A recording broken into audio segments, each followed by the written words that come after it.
So this technique is pure theater. There's nothing that pins the guy's body in any way.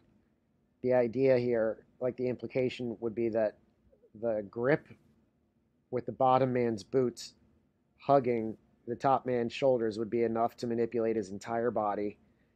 And the only other time that we see successful control that even remotely looks like something like this, aside from an armbar, which would require the elbow to be much further up past the attacker's knee line.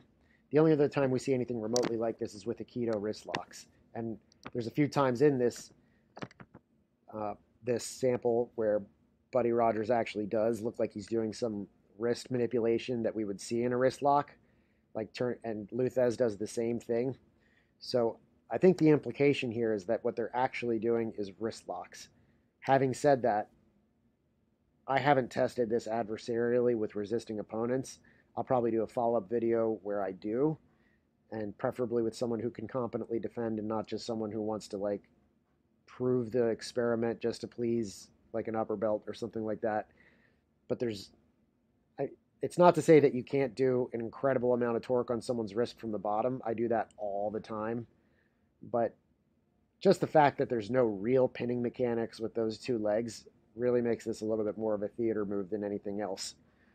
The fact that they are wearing boots, I do agree that that could change things, and it changes the grip that you can make with your feet.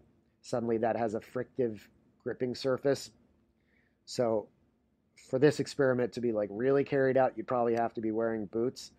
But I will go on record and say that if I were to test this out, my hypothesis would be that it's just junky theatrical stuff. The only possible exception being if you successfully turn it into a really vicious wrist lock, which has less to do with the feet pinning the shoulders and more to do with the grip that you have on the hand. That would be the closest thing to being a real move that I could see here. And it's sort of what they're gesturing at with the flipping around when they're taking the proprioception of the arm in those different directions. But again, there's just so much layer of theater here that decoding this back into a real move is probably going to take a lot of work. But there's moments where you can even see the style of wrist grip that Thesz has on Buddy Rogers is definitely the same grip that I do on a lot of my wrist locks and a lot of other Aikidoka do on their wrist locks.